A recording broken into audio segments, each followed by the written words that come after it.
Salut la compagnie! Bienvenue dans Cogito Ergo Sum, le podcast qui cherche à décrypter les ingrédients d'une expérience utilisateur mémorable.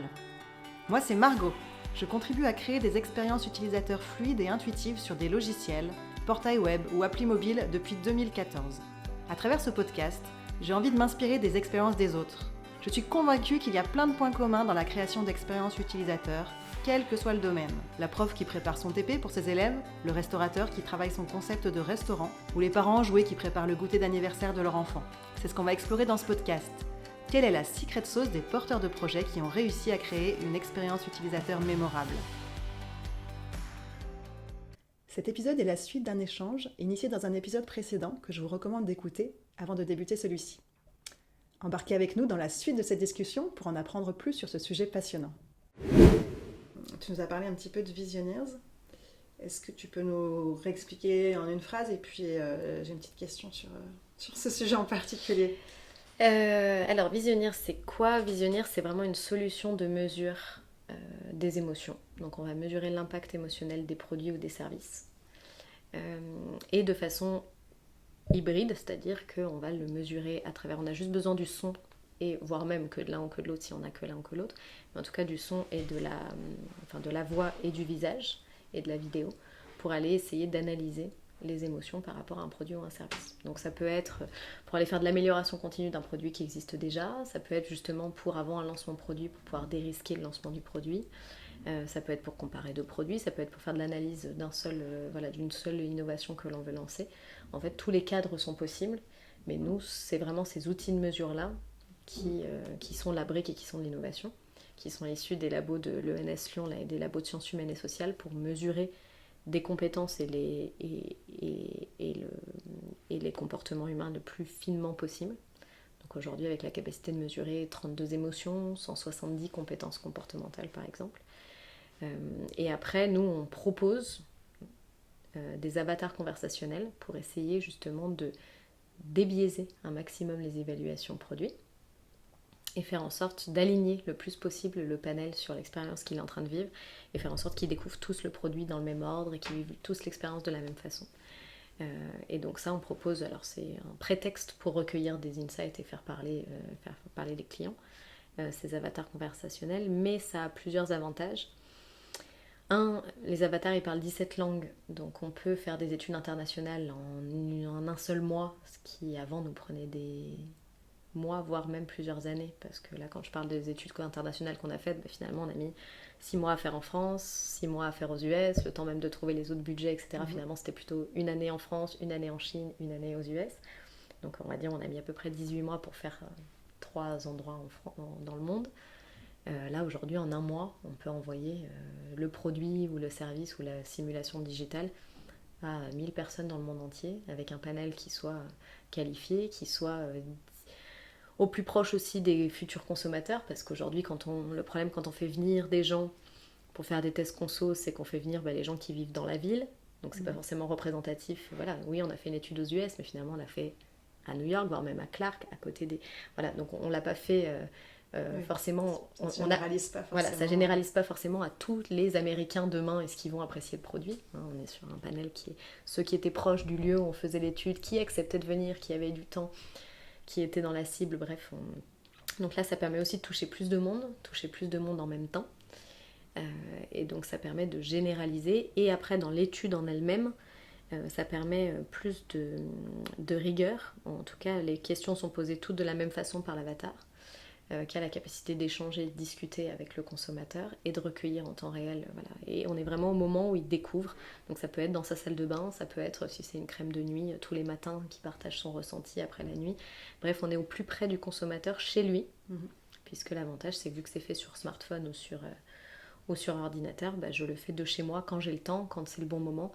Et je ne suis pas à venir dans un labo qui est différent du contexte dans lequel je vais l'utiliser demain. Donc on essaye un peu plus de se rapprocher d'un milieu écologique pour les consos. Ok. Et du coup, il y a quand même cette grosse différence que c'est un avatar, donc une réalité virtuelle qui te parle pendant que tu es en train de mettre ton rouge à lèvres ou ta crème. Alors qu'habituellement c'est une vraie personne. Quel impact ça a sur la qualité des résultats, sur... Alors de façon surprenante, on s'est vraiment posé la question, donc avec un de nos clients, on a fait les deux.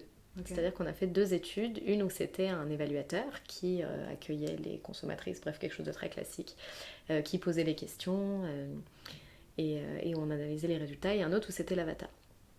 Alors la première chose que l'on a vue, c'est que finalement les résultats étaient, les femmes pouvaient vivre une expérience sympathique avec l'évaluateur parce qu'il y a un côté humain qui fait que j'interagis avec quelqu'un qui... Voilà. Mais justement, les femmes du coup avaient tendance, enfin là c'était un panel de femmes, avaient tendance à faire plus de digressions. Parler de leur chat, parler de la météo, voilà, parler de plein d'autres choses que le produit, qui fait que finalement en termes d'analyse des données, elles étaient moins pertinentes que quand elles étaient réalisées avec l'avatar. Et en plus, du coup, les questions n'étaient pas forcément posées dans le même ordre, parce que là, de la même façon qu'on discute de façon informelle, finalement, je vais peut-être t'aborder des choses que tu avais prévu de discuter après. Donc finalement, il faisait passer des questions. Bref, les questions étaient pas forcément posées dans le même ordre pour tout le monde. Donc on avait plus de mal à analyser des résultats consistants ensuite entre toutes les femmes. L'avantage de l'avatar, c'est vraiment ce côté, toutes les questions sont posées toujours de la même façon. Et on enlève les biais liés au contexte, le fait que l'évaluateur est hyper sympa, hyper souriant ou pas, puisque c'est toujours la même avatar pour tout le monde, alors que c'est pas forcément toujours le même évaluateur pour tout le monde. Elle le pose toujours de la même façon. Elle cadre aussi les temps de réponse, c'est-à-dire que voilà, la femme, elle ne parle que du produit, puis elle est en train de le découvrir en temps réel. Et finalement, vu que l'avatar est souriante, elle est très proche d'un humain et qu'on peut discuter avec elle parce que c'est conversationnel, donc on peut lui poser quand même des questions sur le produit, sur mieux en savoir plus sur l'étude, etc. Et qui a un côté quand même ludique et assez amusant à discuter avec l'avatar. Les femmes se sont tous prises au jeu, et même les plus réfractaires, et notamment les femmes les plus âgées qui au départ ont dit voilà, sur ordinateur...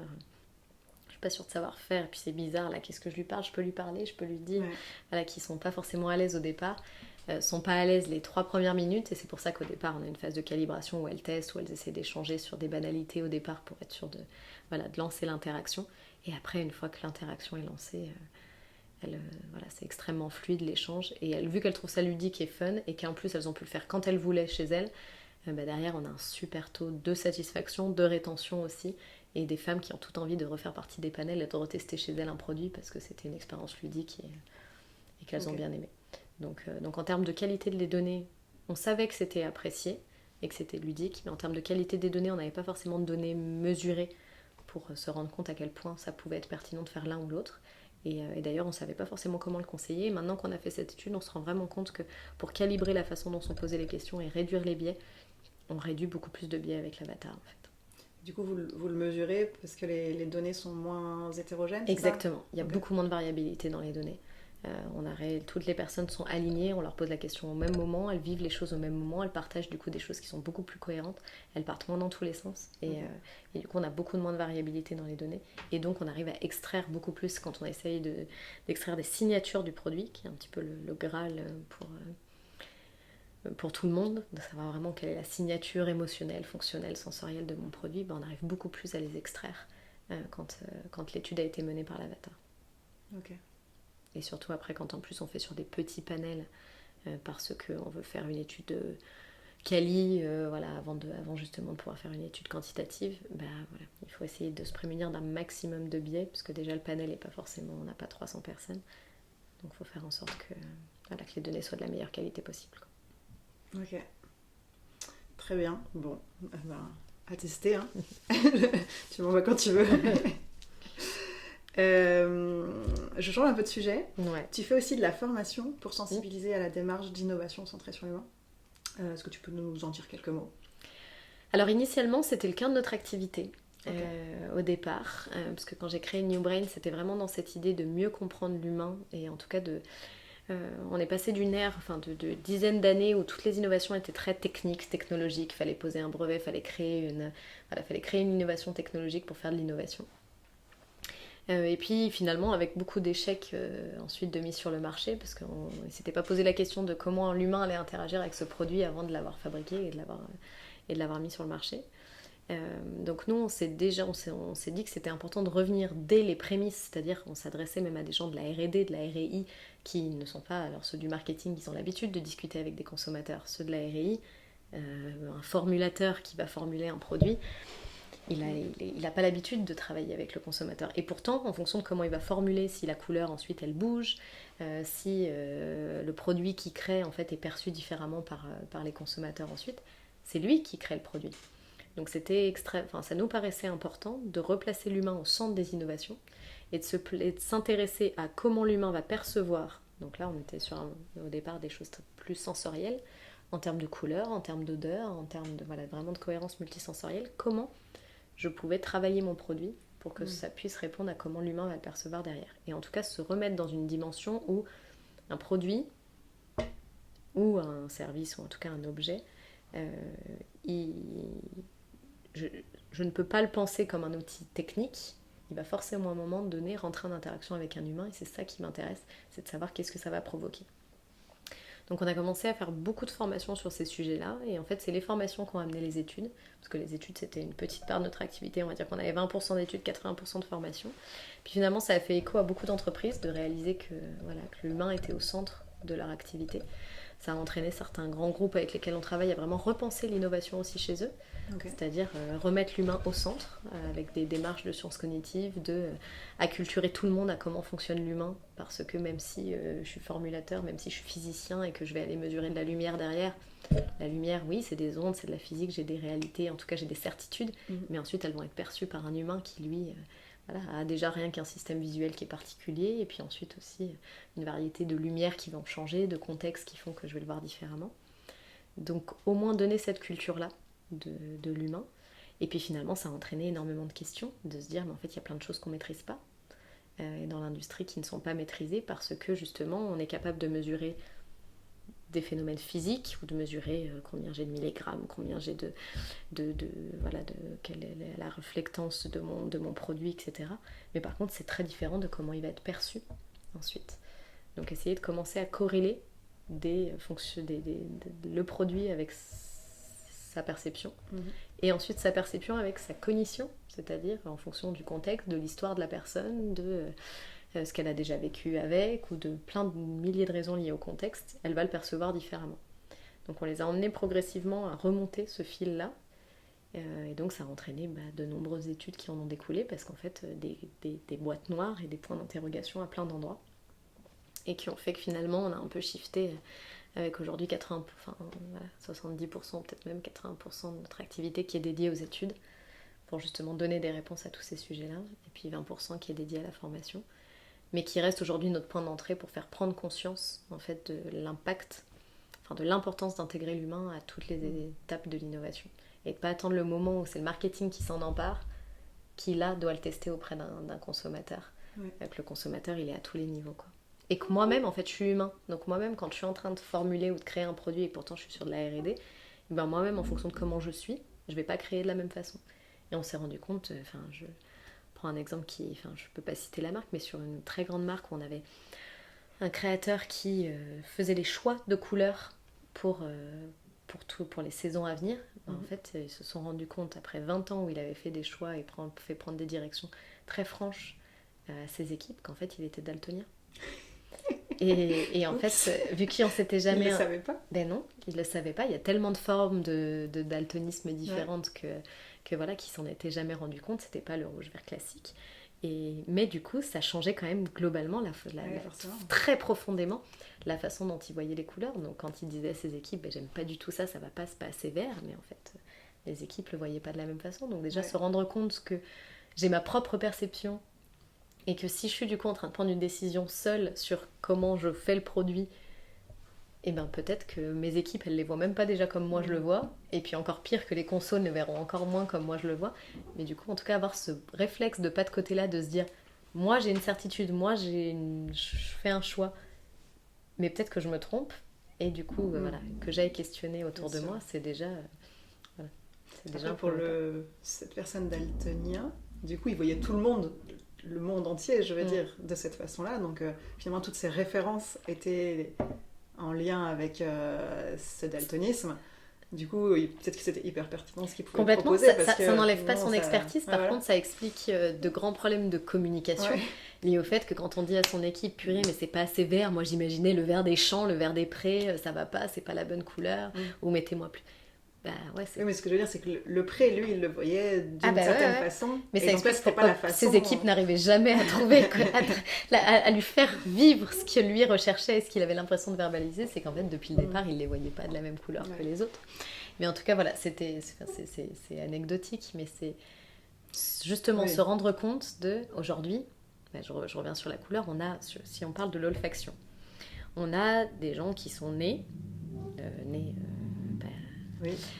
et donc qui sont formés à comment je vais détecter une note de tête, etc. Et puis trouver l'équilibre sur un parfum, etc. Et formuler du parfum. Alors, on ne devient pas parfumeur en se réveillant un matin en disant tiens, moi je vais mélanger des trucs et je vais créer des parfums. Aujourd'hui, sur de la formulation couleur, donc pour créer de la couleur, et dans la cosmétique, autant dire que rouge à lèvres, toutes les palettes de couleurs, de fard à paupières, bref, il y a de la couleur partout. Il n'y a pas de formation, il n'y a pas d'école pour devenir formulateur couleur. D'accord. Donc en fait, chacun va y aller de son expertise, de son expérience, va tenter des choses, mais ils ne sont non seulement pas formés à la formulation, enfin, ils sont formés à la formulation, mais ils ne sont pas formés à l'humain, donc ils ne sont pas formés à comment ensuite on va l'apercevoir. Okay. Et donc, ils n'ont pas forcément de process. Même eux, du coup, ils sont les premiers à en souffrir. C'est qu'ils font pas forcément pareil que la voisine, et du coup, ils n'aboutissent pas au même résultat, mais ils savent pas forcément pourquoi. Parce qu'ils ont fait différemment, mais parce qu'ils ont perçu différemment, parce que c'est très difficile de faire une cohérence entre la donnée physique, ou en tout cas ou le pigment, par exemple, qu'on va mettre dans un produit, et finalement la façon dont on va le percevoir après, qui va varier en fonction de la lumière, en fonction du temps, en fonction des reflets, enfin de l'apparence globale du produit. Donc nous, on essaie de les accompagner dans cette prise de conscience-là, et essayer aussi d'avoir je sais pas ce mot de process, mais en tout cas de trouver des protocoles, des façons de faire, pour essayer de s'aligner au sein des équipes. Ce qui n'est pas évident. Forcément. Ce côté... aller tester, aller vérifier sur le terrain, de toute façon, c'est dans tous les cas, aller demander à d'autres. De la conception, en fait, finalement, on en revient au gros sujet dont on a discuté sur l'évaluation, mais j'avais, dans une autre interview, il y a quelqu'un qui m'a raconté une anecdote. C'était pas lui qui l'avait vécu, mais un de ses collaborateurs. Premier test utilisateur de sa vie, ils avaient imaginé c'était un objet dans le médical, et ils avaient imaginé quelque chose pour s'appliquer, il fallait s'appliquer... je crois que ça se mettait sous les bras, alors c'était pas un déodorant, mais c'était un peu le concept, tu vois, et ça ressemblait un petit peu à une coupe. Et premier utilisateur, tout se passe bien. Deuxième, il l'a porté ses lèvres pour voir le produit, et le mec il a changé de parcours, enfin ça l'a vraiment perturbé, et il a complètement changé de vie suite à ça, enfin une grosse prise de conscience, quoi. Et c'est vrai que quand on s'y attend pas, ça peut parfois on réalise des choses complètement inattendues sur les produits, et on peut avoir cette tendance en disant oh non, mais ça ressemble un peu à ce qu'on a fait l'année dernière, il n'y a pas besoin d'aller faire un test, ou c'est très bateau, pas besoin. Puis en fait non, on a toujours des surprises, quoi. Et on a toujours des surprises, et nous on l'entend ça au quotidien, ça fait 30 ans que j'ai d'expérience, on fait justement tout le temps comme ça, du coup on acquiert des certitudes, et des fois après on a l'impression effectivement que les projets se ressemblent, de l'avoir déjà vu, de savoir déjà avant même de l'avoir testé, et puis en fait on se retrouve effectivement surpris sur la chose sur laquelle on n'a pas porté notre attention, parce qu'on était focalisé sur ce qu'on sait, sur ce qu'on connaît. Et donc même dans tous les cas, l'exposer auprès de novices, auprès de gens qui ne connaissent pas, auprès de gens qui, quand on est grand expert et qu'on sait mieux, dans les grandes entreprises qui savent mieux que les autres, mais finalement ils voient aussi des choses que les autres ne voient pas. Donc aller poser la question, ou en tout cas confronter auprès de gens qui, sur le principe, n'ont jamais vu, ne savent pas, et justement ils vont sans a priori, le sans a priori ne veut pas dire sans biais, donc, ou en tout cas avec d'autres biais. Donc c'est toujours intéressant. Super. Dernière question avant qu'on passe à la conclusion. Est-ce qu'il y a des éléments communs, selon toi, qui participent à l'expérience utilisateur, que ce soit dans ce que tu connais, le luxe, les cosmétiques, ou même de manière générale, des éléments qu'on retrouve qui fonctionnent un peu partout? Alors, malheureusement, j'ai pas de formule magique d'éléments qui fonctionneraient tout le temps. Ce que nous, on voit comme dénominateur commun, c'est aller, en tout cas tout le temps, questionner les modèles mentaux et les représentations justement qu'on peut avoir d'un produit ou d'un service. Là, je pense par exemple à un lancement là, de voiture sur lequel on travaille, savoir les représentations que ça active, l'histoire qu'on a avec ce produit, la signification que ça peut avoir pour nous, avant même d'entrer en interaction avec. En fait, nos a priori vont vraiment conditionner après la perception et l'utilisation qu'on va en faire. Donc s'intéresser à nos modèles mentaux et à tous les facteurs humains qui peuvent conditionner l'utilisation du produit. La deuxième chose, c'est la cohérence. Travailler sur la cohérence de l'histoire, la cohérence multisensorielle au sein du produit, mais même la cohérence entre le fait que je suis allée voir le produit avant sur internet, et puis qu'ensuite je vais le découvrir en vrai, et puis ensuite je vais peut-être le réutiliser un mois après, ou pas, et comment je vais le réutiliser. Donc vraiment la cohérence à toutes les étapes de vie ou de découverte du produit. Et puis la dernière chose, en fait, c'est l'impact émotionnel. C'est qu'en fait, on a tendance à vouloir tout le temps rationaliser, et on va rationaliser sur j'ai choisi celui-là plutôt que celui-là parce que j'aime bien la couleur, mais en fait globalement on ne sait jamais vraiment les raisons profondes qui guident nos choix. Tout ce qu'on sait, c'est que ça a activé quelque chose en nous qui nous a donné envie d'y aller et qui nous a motivé à vouloir l'acheter ou à vouloir l'acquérir ou à vouloir le tester, etc.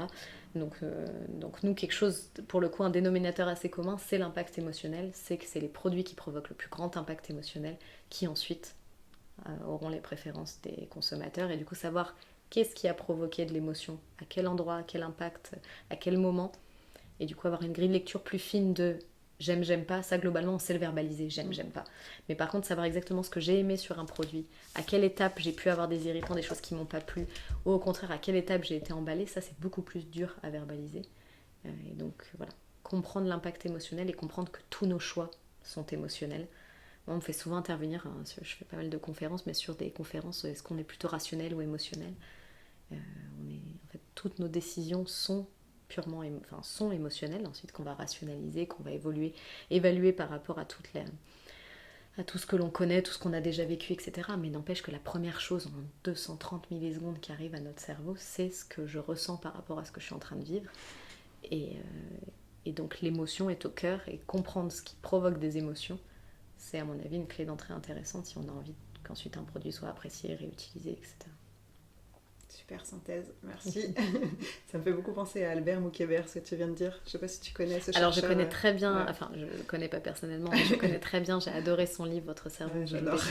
J'ai pas forcément sur la partie émotionnelle Enfin moi je l'ai entendu sur des choses plus liées à les tests de personnalité, les limites de tous ces tests de MBTI, DISC et les choses comme ça. Je t'enverrai un pas podcast forcément, si tu veux. Ouais, parce que j'ai pas forcément de un lien épisode avec... de Méta de choc qui parle entre émotion et rationalité, justement.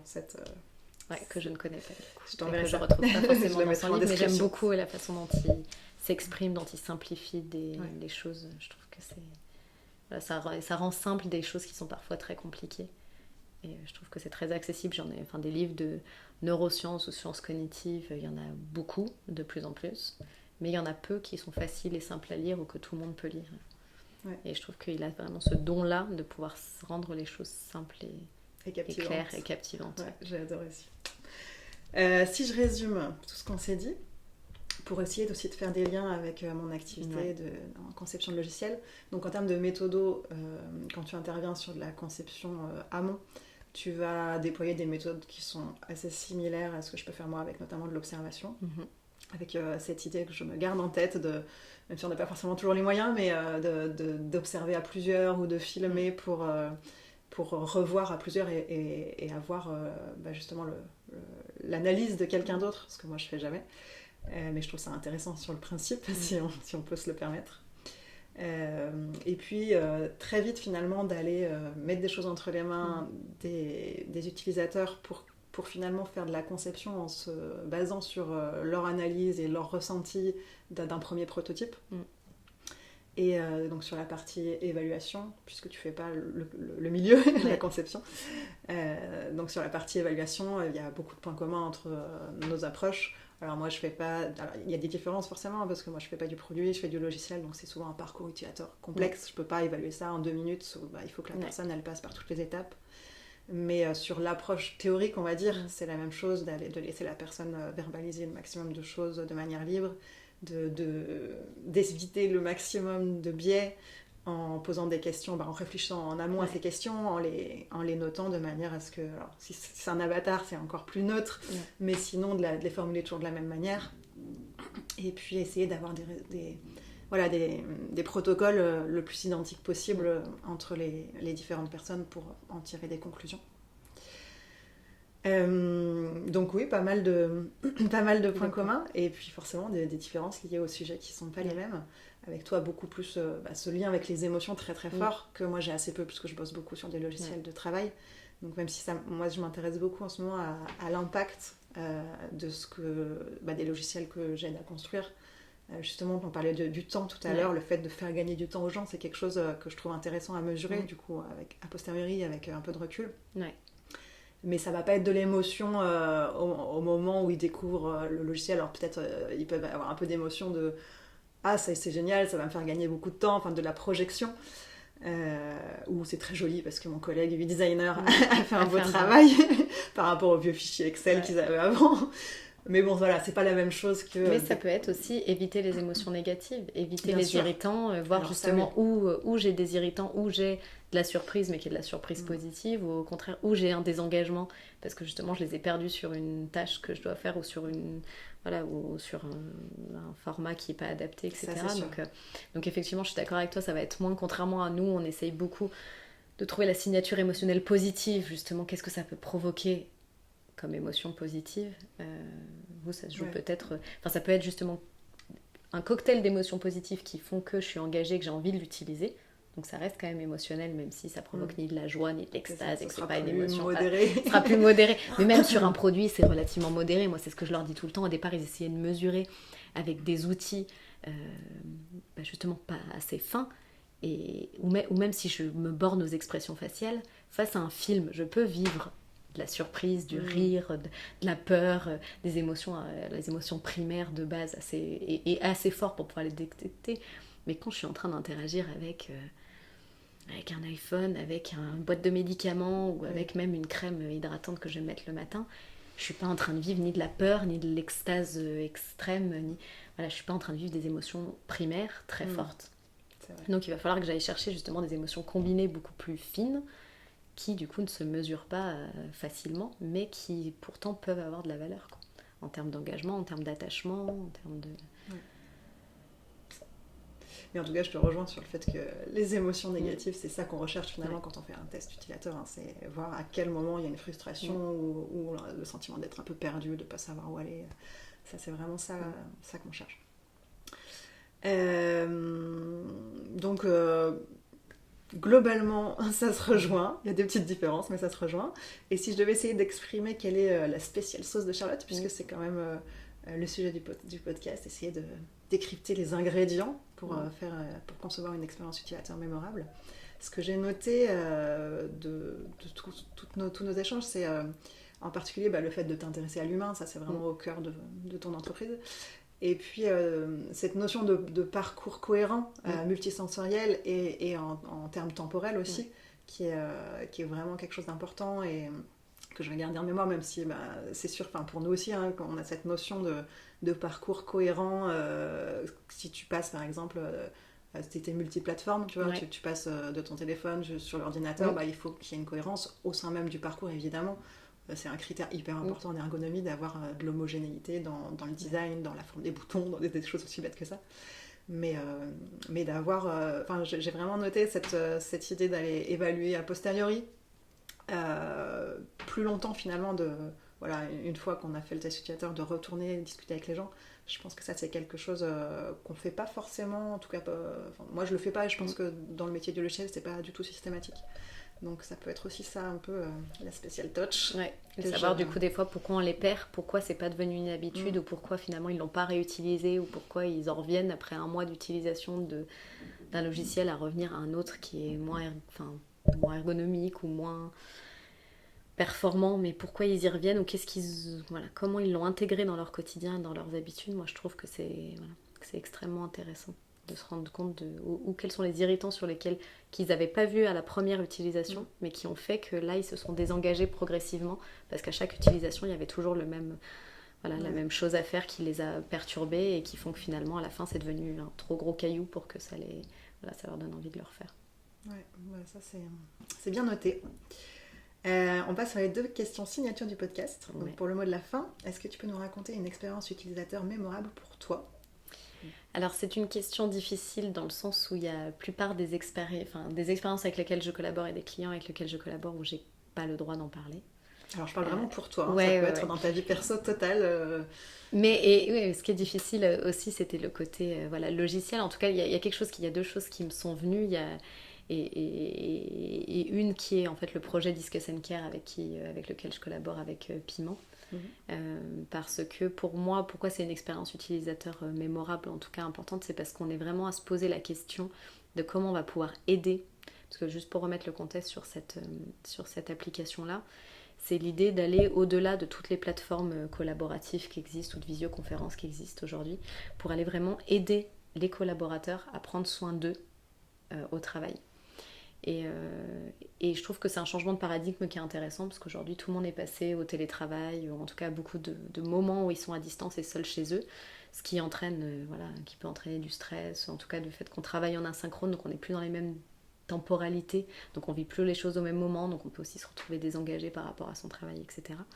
Et je trouve que là où ils ont été très forts dans l'application qu'ils ont créée et dans le travail qui a été fait, c'est justement d'aller voir à quel moment le collaborateur, à chaque étape de sa vie digitale, ce qu'il vit à chaque étape, pour à chaque étape pouvoir lui proposer des moments qui soient soit collaboratifs au moment où il en a besoin, soit au contraire de pouvoir lui permettre de travailler efficacement dans son coin quand c'est plus pertinent, de pouvoir aller détecter du stress assez en amont avant que ça devienne justement quelque chose de récurrent et que ça finisse par un burn-out.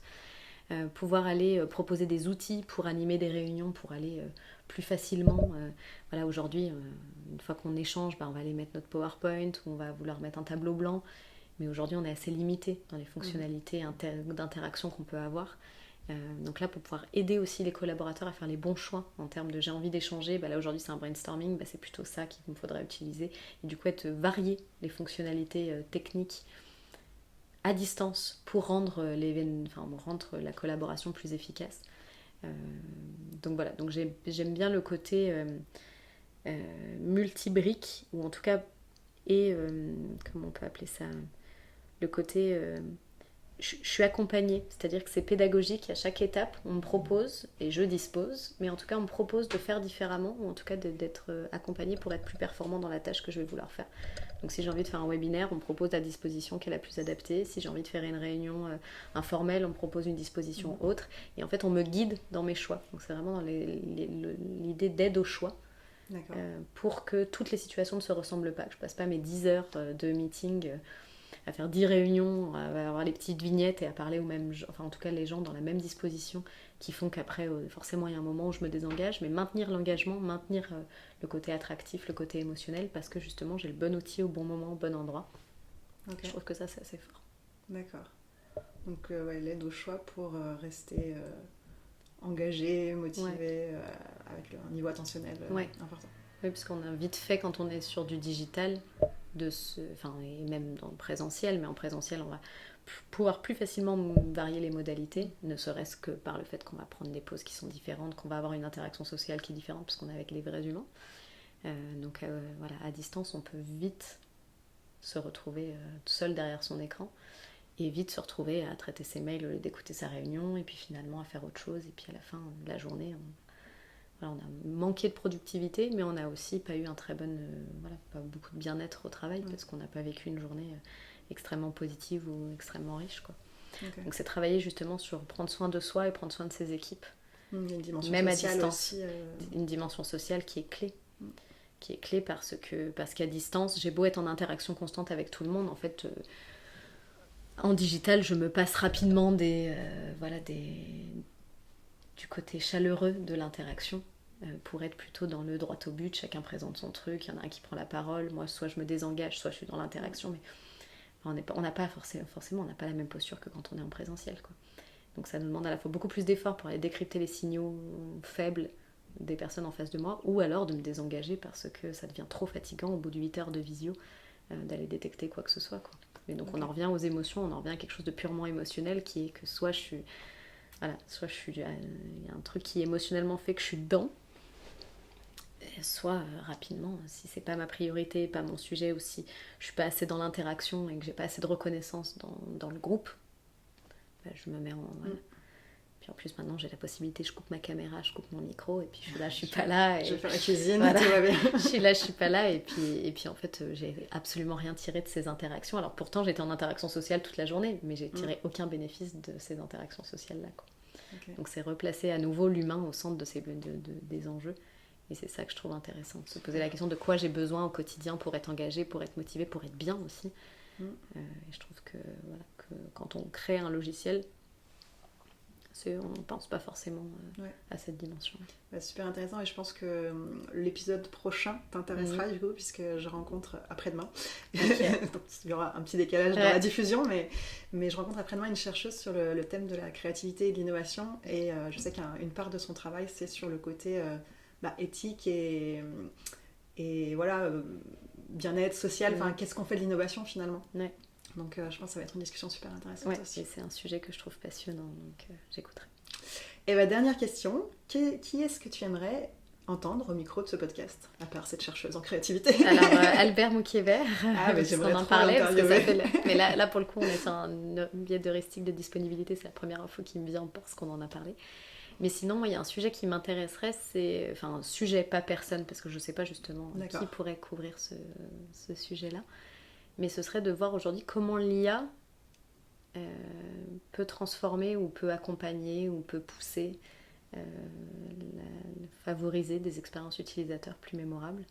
Okay. On voit que l'IA est partout et prend une place extrêmement importante aujourd'hui, et j'ai pas l'impression, en tout cas je me demande, dans quelle dimension ça peut être quelque chose qui peut nous aider à développer des expériences qui soient plus mémorables, comme tu les appelles, ou en tout cas plus émotionnelles dans mon cas. Mais voilà, la place de l'IA dans ces expériences utilisateurs et dans comment créer de nouvelles expériences utilisateurs. Okay. Voilà, c'est un sujet qui m'intéresserait d'explorer. Et c'est noté. Merci beaucoup Charlotte. Merci à toi pour l'invitation. Super intéressant, j'en retire plein de choses. Et puis au plaisir de rediscuter peut-être de l'autre sujet dont on parlait en introduction dans le futur. C'est vrai. Merci beaucoup. Merci d'avoir écouté le podcast Cogito Ergo Sum. Vous pouvez le retrouver sur toutes les plateformes d'écoute. Pour ne pas louper les prochains épisodes, n'hésitez pas à me suivre sur X ou LinkedIn. Retrouvez-moi également avec du contenu exclusif sur TikTok. Si vous voulez réagir ou me suggérer des personnes à interviewer, vous pouvez le faire sur mon mail margot.cogito@gmail.com ou me contacter via les réseaux sociaux. Vous trouverez en description de l'épisode des liens pour en savoir plus sur mon invité et son activité. Rendez-vous le mois prochain pour un nouvel épisode.